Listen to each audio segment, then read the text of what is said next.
Hello, today I'm going to be doing a test on some microphones for the DSLR I have. It's a Nikon D7500. Right now you're hearing me on the inbuilt camera microphone set at minus 12 decibels. It's probably about 6 feet from me, maybe 6-7 feet.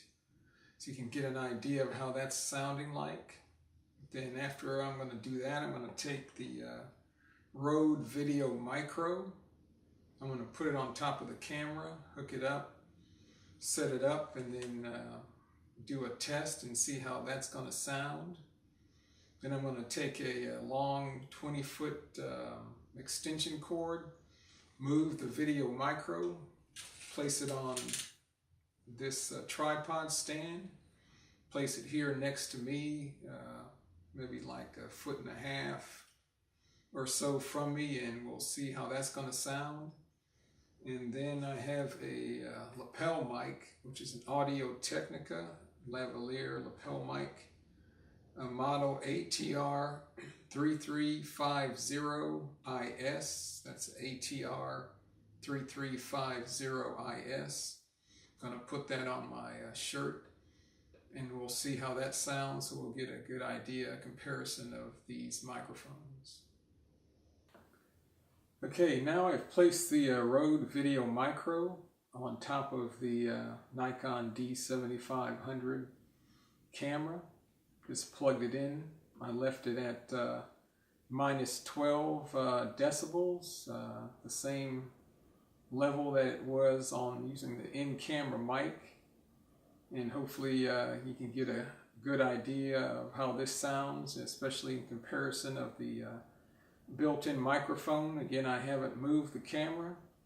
It's still about 6, maybe 7 feet from me, and you can get an idea of how that sounds like. So hopefully the audio quality is much better. Next, I'm going to, hook up a long cable, move the Video Micro from off top of the DSLR camera. I'm going to place it on this tripod, and probably may end up moving it a little bit further from me. I don't know, maybe say 2 feet, and see how that sounds. I had done another test where I had it a lot closer, maybe 8 inches or so, and it came out way loud. So what I'm going to do is just test the Video Micro and get it about 2 feet from me at negative 12 decibels, and then set it up here, and we'll see how that sounds. Okay, now I've moved the Rode Video Micro off from top of the camera. I have a 20-foot extension cord, plugged it in, put it on top of this tripod. It's about 2 feet from me, roughly. And I still left the camera on minus 12 dB, so we'll get an idea of how that sounds. I was trying to test it, put this by the camera so I could look at the back of the readout 2 feet away from me, and minus 12 dB. There was no clipping.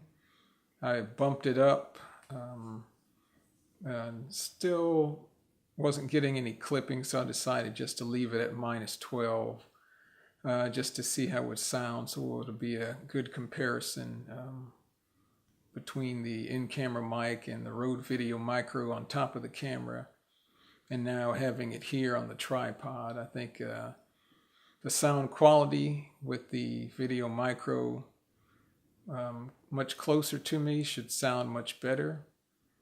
And I think this may be a good setup for vlogging or whatever may be needed. And next I'm going to hook up the Audio Technica lapel mic and put it on, and we'll see how that sounds to get a comparison. Okay, now I'm back. I unhooked the Rode Video Micro with the extension on it, and hooked up the Audio Technica lavalier lapel mic. I've got it here on my clothes. It comes with a very long cord. I think it's even longer than the extension I have on the Rode mic. So this looks like it may be 25 feet or so. There's this little part here where the battery goes in, on-off switch. Just clip it to your shirt and that's it. Hopefully this can give you a good idea of what this sounds like in comparison to the inbuilt camera mic. 2 with the Rode Video Micro that was on top of the camera. 3 Rode Video Micro moved off of the camera about 2 feet away from me. And now with the this Audio Technica lapel lavalier mic still at minus 12 decibels. I got this because it's fairly inexpensive. It's between $25 and $30. I've done a lot of research on YouTube, and for the price, they said it was a very good mic for something that's inexpensive. So I'll see how this sounds. I'm not sure how much rustling you might hear if I move around, but we'll see how that sounds. And hopefully this will be helpful for those of you that might want to do some videoing.